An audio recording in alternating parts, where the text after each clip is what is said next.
अलंकार को काव्य का शोभा कारक, रस को काव्य की आत्मा और छंद को काव्य का प्राण माना जाता है। रस, छंद और अलंकार काव्य के आवश्यक तत्व होते हैं। कोई कवि यदि काव्य रचना करता है तो ये आवश्यक है कि वो छंद विधान का उसमें अवश्य ही ध्यान रखेगा। कहने का तात्पर्य है कि कवि को कविता लिखने के लिए छंद का ज्ञान होना आवश्यक है। छंद क्या होता है, किस प्रकार से छंद के प्रश्न परीक्षाओं में आते हैं और किन चीजों को विशेष रूप से आपको पढ़ना है, वो सारी बातें आज इस वीडियो में हम कवर करेंगे। तो चलिए शुरू करते हैं आज का अपना विषय छंद। वर्ण और मात्रा आदि के विचार से होने वाली वाक्य रचना को छंद कहते हैं। अर्थात जब हम वर्णों और मात्राओं का ध्यान रखते हुए किसी वाक्य की रचना करते हैं, पंक्ति की रचना करते हैं, तो उसको छंद कहते हैं। गद्य का नियामक व्याकरण है तो पद्य का छंद शास्त्र। जिस प्रकार गद्य में हम वाक्य बनाते हैं, वाक्यों को क्रम से, उनके शब्दों को क्रमानुसार व्यवस्थित करके लिखते हैं, उसी प्रकार कवि जब पद्य रचना करता है, कविता लिखता है, तो वो छंद शास्त्र के अनुसार उन वाक्यों को और उन पंक्तियों को रचता है। तो जिस प्रकार व्याकरण गद्य के लिए आवश्यक है, उसी प्रकार छंद शास्त्र पद्य के लिए आवश्यक है। छंद का दूसरा नाम दोस्तों पिंगल भी होता है, इसको पिंगल भी बोल देते हैं, क्योंकि पिंगल सबसे पहले वो आचार्य हैं जिन्होंने छंद के बारे में अपनी एक पुस्तक, जिसका नाम है छंद सूत्रम, छंद सूत्र नाम की एक पुस्तक, आज से हजारों साल पहले 200 से 400 ईसा पूर्वी के मध्य इस पुस्तक को लिखा था, जिसमें इन्होंने सबसे पहले छंदों के बारे में बताया था। तो ये थे सबसे पहले आदि आचार्य। इन्हीं के नाम की वजह से छंद को पिंगल भी कह देते हैं और इसको पिंगल शास्त्र भी बोल देते हैं। सबसे पहले जो छंद के बारे में जो हमें परिचय मिलता है वो ऋग्वेद से मिलता है। तो सबसे पहले ऋग्वेद में इसके बारे में चर्चा हुई थी। तो इसी परिभाषा दोस्तों आप देख सकते हैं, अक्षरों की संख्या एवं क्रम, मात्रा गणना तथा यति गति से संबद्ध विशिष्ट नियमों से नियोजित पद्य रचना छंद कहलाती है। ये परिभाषा आपको बिल्कुल भी समझ नहीं आई होगी, इसलिए मैंने दूसरी परिभाषा लिखी है आपके लिए। वर्ण, मात्रा, विराम, लय, तुक आदि के नियमों से बंधी पंक्तियां छंद कहलाती हैं। यानी जिन पंक्तियों में इन चीजों का ध्यान रखा जाता है, वर्ण, मात्रा, विराम, लय और तुक का, वो छंद कहलाती हैं। और ये क्या होता है इसके बारे में मैं आपको भी आगे बताऊंगा। चलिए आगे बढ़ते हैं। छंद के तत्व। दोस्तों छंद के 7 तत्व माने जाते हैं, आप स्क्रीन पर देख सकते हैं। यानी इनसे मिलकर हमारा छंद पूरा होता है। जिस प्रकार से हमारे शरीर के अलग अलग अंग होते हैं, अलग अलग अंगों से मिलकर हमारा शरीर बनता है, उसी प्रकार छंद भी इन 7 चीजों से मिलकर बनता है। चलिए आइए कि करके इनके बारे में भी जान लेते हैं। सबसे पहले है वर्ण। अ अनार से लेकर और जय जानी तक जो वर्ण है हमारे, वो क्या कहलाते हैं? वर्ण कहलाते हैं। दूसरा है दोस्तों मात्रा। मात्रा को आपको विशेष रूप से ध्यान रखना है क्योंकि छंदों में इसकी बहुत ज्यादा महत्व है। ये 2 प्रकार की होती हैं, हर्ष और दीर्घ। हर्ष मात्रा को लघु कहते हैं, दीर्घ मात्रा को गुरु कहते हैं। हर्ष स्वर आपने पढ़े होंगे, उन्हीं की मात्रा है। इसमें र ऋषि जो है थोड़ा सा अंतर है। र ऋषि की जो मात्रा है वो यहाँ पर गुरु में आ जाती है और लघु में कौन सी आती है? अ की मात्रा। जो वर्ण होते हैं ना उनमें अ लगा होता है, अ, छोटा ई और छोटा ऊ, ये आपका लघु मात्रा कहलाती हैं। और बड़ा आ, बड़ी ई, बड़ा ऊ, ए, ऐ, ओ, औ और र ऋषि तो ये हो ही गया। और इसके अलावा अंग और अह, ये भी जो है किस में आता है? गुरु मात्रा में आता है। लघु मात्रा को हम प्रदर्शित करते हैं, एक डंडे से ऐसा डंडा खींच देते हैं, ये लघु मात्रा कहलाता है। और गुरु मात्रा के लिए हम इस तरीके से एस बना देते हैं, तो इसको हम, इसकी गिनती 2 मात्राओं में होती है। तो गुरु की जो गिनती है वो 2 मात्रा कहलाती है और लघु की जो गिनती है वो 1 मात्रा कहलाती है। ये इनका चिन्ह हो गया। तो इसकी अभी आगे किस तरीके से होती है वो भी आपको समझाऊंगा। इसके बाद बात करते हैं यति की। यति कहते हैं, यति का जो शाब्दिक अर्थ होता है वो होता है ठहरना। छंद पढ़ते समय प्रत्येक चरण में जब हम ठहरते हैं, रुकते हैं, तो उसको हम यति कह देते हैं। जैसे आप यहाँ पर एक 2 पंक्तियां देख सकते हैं।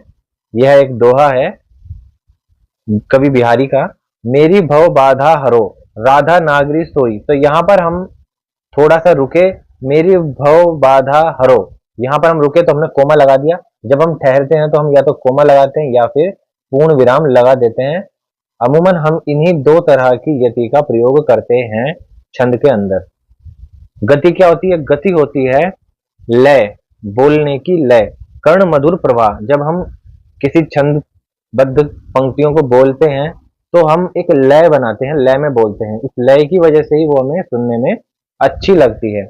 जैसे यहाँ पर आप देख सकते हैं, मेरी भव बाधा हरो, राधा नागरी सोई, जातन की झाई परे, श्याम हरित दुति होई। तो ये क्या था? ये था लय, यानी गति थी, इसको गति कहेंगे। ये अपने तरीके से कैसे भी बनाई जा सकती है। जैसे मैंने अभी एक लय बनाई थी, कोई दूसरी लय भी बनाकर इन पंक्तियों को गाया जा सकता है। इसके बाद बात करते हैं चरण की। चरण कहते हैं छंद के चतुर्थांश को, यानी कि एक चौथाई हिस्से को। अमूमन 4 चरण होते हैं छंद के अंदर। तो जैसे मेरी भव बाधा हरो, ये एक चरण हो गया। राधा नागरी सोई, ये दूसरा चरण हो गया। जातन की झाई परे तीसरा, और ये चौथा। तो ये इस तरीके से अमूमन 4 चरण होते हैं, 4 से ज्यादा भी हो जाते हैं। तो ये चरण कहलाता है। इसके बाद है तुक। तुक कहते हैं जब किसी छंद में जो चरण होते हैं, उस चरण में जो अंत में जो वर्ण आते हैं, जब वो एक समान होते हैं, तुकबंदी वाले होते हैं, तो उसको हम तुक कहते हैं। जैसे सोई, लास्ट में क्या है यहाँ पर? यहाँ पर आ गया छोटा ई, ओई, होई। तो ये क्या है? ये यहाँ पर तुक कहलाएगा। नेक्स्ट दोस्तों गण। गण की जो आवश्यकता पड़ेगी वो आपको वर्णिक छंदों में पड़ेगी, और वर्णिक छंद परीक्षाओं में आते नहीं है। फिर भी मैं थोड़ा सा यहाँ पर आपको परिचय दे देता हूँ। 3-3 वर्णों के समूह को गण कहते हैं। जैसे यहाँ पर 3 वर्ण कहाँ पर नजर आ रहे हैं? जैसे ये नागरी, हरित, ये 3 वर्ण है। तो इस तरह के जो वर्ण है उन्हें गण कह देते हैं। ये 8 प्रकार के होते हैं गण। ये कौन कौन से हैं? इसके लिए सूत्र बना दिया गया है, यह माता राज भानस लगा। जैसे यगण, मगण, तगण, रगण, जगण, भगण, नगण और सगण। ये आपके 8 गण होते हैं। बस आपको इतना ही याद रखना है, और इससे ज्यादा कुछ भी आपको याद नहीं रखना। अब मैं आपको बता देता हूँ कि मात्रा किस तरीके से हम गिनते हैं किसी भी चरण में। तो मात्रा गिनने का मैंने आपको बताया था, लघु की 1 मात्रा होती है और दीर्घ गुरु की 2 मात्रा होती है। इसमें ध्यान रखना, जिस वर्ण पे कोई भी मात्रा नहीं है, तो ये आप जानते हैं, वो उसमें अ की मात्रा तो होती है। सभी व्यंजनों में अ की मात्रा होती है, तो वो इसकी गिनती 1 में ही लगती है। ठीक है। मेरी, इस पे छोटे 1 की मात्रा है, ये 2 मात्रा हो गई। बड़ी 2, 1 1, यहाँ पर 2, यहाँ पर भी गुरु, यहाँ पर लघु, गुरु, गुरु, गुरु, गुरु, खाली ग है लघु, छोटी है लघु, ओ की मात्रा है गुरु, और छोटा ही है तो ये छोटा ही किसमें आएगा? लघु में आएगा। तो इस तरीके से यहाँ पर आप देख सकते हो कितनी मात्रा हो गई। ये हो गए 2 2 4 2 6 2 8 10 12 और 1 13। यहाँ पर 13 हो गई मात्रा, और इन्हें गिनोगे तो यहाँ पर 11 मात्राएं हो गई। इसी तरीके से अगर आप इनको गिनोगे तो यहाँ पर भी ये 13 मात्रा बैठेंगी, और इन्हें गिनोगे तो यहाँ पर ये भी 11 मात्रा होंगी। तो यानी पहले और तीसरे चरण में 13 13, दूसरे और चौथे चरण में 11 11 मात्राएं। ये एक दोहा है, वो मैं भी आगे आपको समझाऊंगा कि किस छंद में कितनी मात्राएं होती हैं। तो दोस्तों ये थे छंद के तत्व, छंद के अंग, जिनसे मिलकर छंद बनता है। चलो अब हम आगे देखते हैं छंद के प्रकार। दोस्तों छंद के मुख्य रूप से तो 2 ही भेद होते हैं, एक होता है मात्रिक छंद और दूसरा होता है वर्णिक छंद। एक तीसरा भी होता है मुक्तक छंद, और एक चौथा भी यहाँ पर कई विद्वानों ने बताया है, वर्ण वित्त करके उसको बोलते हैं। लेकिन मूल रूप से ये 2 ही छंद यहाँ पर हमें पढ़ने हैं, और सबसे इंपॉर्टेंट मात्रिक छंद होता है, और इसी में से प्रश्न आते हैं। वर्णिक छंद में से सामान्य हिंदी के कॉम्पिटिटिव एग्जामिनेशन में प्रश्न नहीं आते हैं, तो हम मात्रिक छंद आज आपको पढ़ाएंगे। मात्रिक छंद वो होता है जिसमें मात्राओं की संख्या लघु गुरु यति गति के आधार पर पद रचना होती है।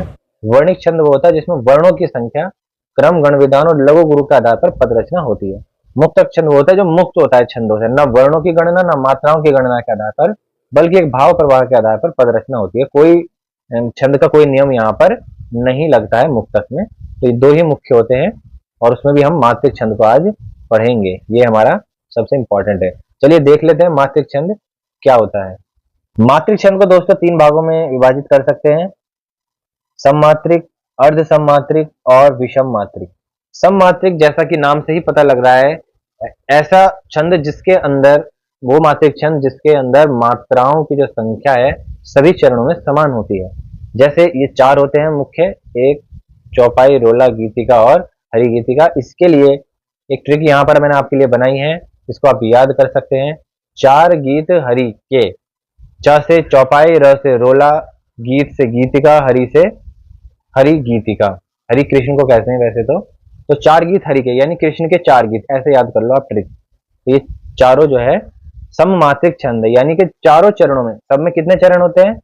4 चरण होते हैं और सभी के अंदर कितनी मात्राएं होती हैं वो यहाँ पर आप देख सकते हैं। चौपाई के अंदर 16 मात्राएं होती हैं, सभी चरणों में 16 होती हैं। रोला के अंदर हर चरण में 24 मात्रा होती है और यति जो होती है वो 11 और 13 पर यति होती है प्रत्येक चरण में। 24 मात्राओं के 4 चरण होंगे, सब में 24 मात्राएं होंगी और यति जो होगी यानी ठहराव जो होगा वो 11 और 13 पर होगा एक चरण में। ऐसे ही गीतिका में 24 से 2 बढ़ा तो 26 और हरि गीता में 26 से 2 बढ़ा तो 28 हो जाएंगे। और यति आप याद कर लीजिए, यहाँ पर 14 और 12 में यति होती है, हरि गीतिका में 16 और 12 पर यति होती है। बस इतना आप याद कर लो और इसको 4 पंक्तियों में लिखा जाता है। कितनी पंक्तियों में? 4 पंक्तियों में इसको अमूमन लिखते हैं। ठीक है, अब बात करते हैं अर्धसम मात्रिक। जैसा कि नाम ही में छुपा हुआ कि आधे जो चरण हैं उनमें मात्राएं समान होती हैं और जो आधे हैं उनमें मात्राएं समान होती हैं। यानी कि पहला और तीसरा जो चरण है उसमें 13 और दूसरा और चौथा जो चरण है उसमें 11 मात्राएं होती हैं दोहा के अंदर। दोहा को याद करने की ट्रिक है 200 बरस उलाला। जैसे अगर कोई चीज मैं किसी को दिखाऊं 200 बरस पुरानी हो, परदादा के समय की, उससे भी पुराने समय की, अगर मेरे पास कोई चीज है, जैसे कोई ताला है, लॉक है पुराना, तो अगर मैं किसी को दिखाऊंगा और कहूंगा 200 बरस पुराना, तो उलाला, वो खुश हो जाएगा, उलाला, अरे वाह 200 साल पुराना। तो ये इसकी ट्रिक भी है, 200 बरस उलाला। 2 से दोहा, 100 से सोठा, बरस से बरबर, उलाला तो उलाला है ही है। ये जो आपने पहले पढ़ा था दोस्तों छंद, ये क्या था? ये दोहा था, क्योंकि इसके अंदर पहले चरण में 13, दूसरे चरण में 11, तीसरे चरण में 13, चौथे चरण में 11 मात्राएं थी। और इनकी जो खासियत है दोस्तों, ये ध्यान रखना, ये 2 पंक्तियों में, इसको दल बोलते हैं, पंक्तियों को दल भी बोलते हैं, ये 2 पंक्तियों में अक्सर लिखे जाते हैं। अर्ध सम्मात्रिक जो छंद है वो 2 पंक्तियों में लिखा जाता है इस प्रकार से। इसका उदाहरण आप नीचे देख सकते हो, ये दोहा है 13-11 पर और 13-11 के यहाँ पर 2 चरण होते हैं और यति भी यहीं पर होती है।